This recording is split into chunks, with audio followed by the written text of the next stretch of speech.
Hunter is on trial, and I know that you cannot speak about an ongoing federal prosecution. But let me ask you, will you accept the jury's outcome, their verdict, no matter what it is? Yes. And have you ruled out a pardon for your son? Yes. Sorry, that's ruled out a pardon, which normally would mean you're not going to pardon him.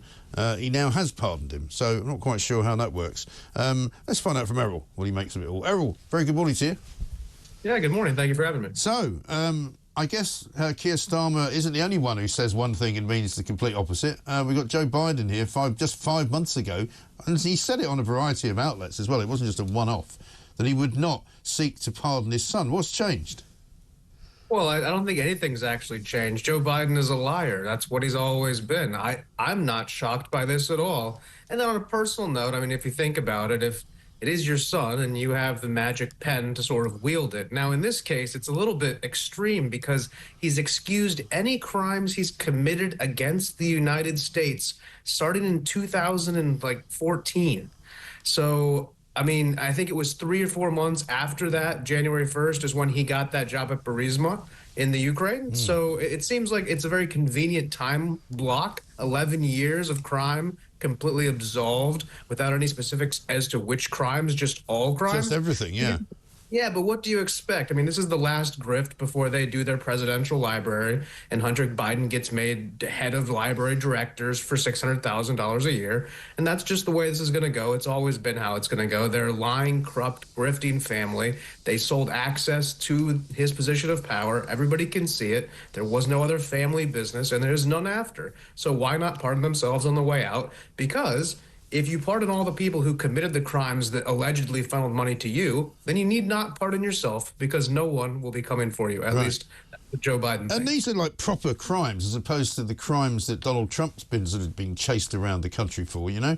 The crime that he was supposedly found guilty of in New York, which was basically an accounting situation, which was 1 count rather than 70-odd counts, you know? That appears to have been put on the back burner. But these are proper crimes, and these are, you know, proper large amounts of money being siphoned off and being used for nefarious purposes and all sorts of other stuff. And as you say, you can't just pardon somebody for everything, can you? Has it ever happened before? In such a brazen way, no. There have been sort of blanket pardons for crimes across a period of time that have happened, but it's usually been sort of a criminal aspect to it that was consistent in one way. In this case, you have Hunter Biden, everything from money laundering to illegal weapons possession, dumping a gun in a public space, use of, you know, very extreme drugs, unknown companions, photographs with very suspicious photographs. Let's just leave it at that. Yeah. And I think that all of that combined, it goes far beyond anything we've ever seen before in a presidential pardon, or even almost like in a historical level of like some king pardoning somebody. Oh yeah, that last decade of crime against the empire. Fear not, you are absolved. Yes. It's never been done before, I don't think. I could be wrong, but I can't imagine one. Yeah, I mean, he's basically saying that he believes his son was treated differently because of his status. That means because of Joe Biden's status. It doesn't appear that does not appear to be the case at all. He's now getting pardoned as a result of his father's status, I would suggest. He was also going to get a sweetheart deal a year ago that was going to basically absolve him of all of his crimes anyway. So, I mean, Joe Biden is correct in some respect that his son, who was involved in the family grift and the Joe Biden crime family, certainly was connected by name, but it wasn't for lack of evidence or lack of crime. And I think that needs to be front and center. Hunter Biden got away with everything besides murder, it looks like. And in some respects, it's the ultimate in white privilege that your dad pardons you on the way out for all of your crimes. Yeah, well, exactly right. Let's have a look at what White House Press Secretary Karine Jean-Pierre had to say. Let me go back to the first question of the briefing. I know you said not a lot's changed since yesterday and that it's a personal matter, but from a presidential perspective, is there any possibility that the president would end up pardoning his son? No. Well, I just said no. She doesn't like being asked questions, which is unusual for a press secretary because that's her job, basically. But she's always grumpy, and she just goes, "Nope, let's move on." Well, it turns out that's not true. Well, it's I think it's about the same philosophy they had with Iran. Don't.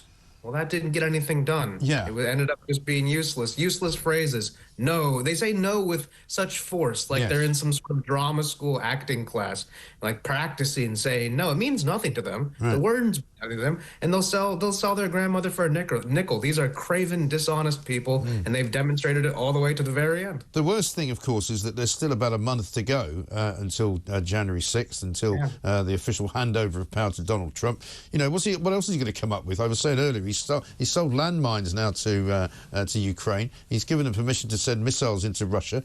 He's done a deal with Hezbollah through the proxies in Lebanon.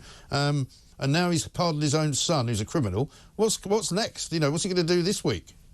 I mean, it's really just a wait and see game with President Biden. He's basically trying to leave as many pitfalls in the wake that he can. I remember when the biggest crime was they removed the W's from the keyboard when George W. Bush got inaugurated. There was like some lighthearted ribbing. Now this is like national security stuff. I think the next thing for Joe Biden's agenda is to go to Angola, which might be a positive thing, something he can do there to help bolster our presence and blunt Chinese influence. So maybe if we can get him occupied with some of these things, he can keep his hands off the triggers, because he's done nothing but give President Trump more of a headache. But I think President Trump's up to this challenge. He hasn't left an insurmountable challenge. It's just more of the same, more escalation, and kind of leaving with his tail tucked between his legs. Yes, well, we'll just have to keep our fingers crossed he doesn't do anything seriously dangerous, but you never know.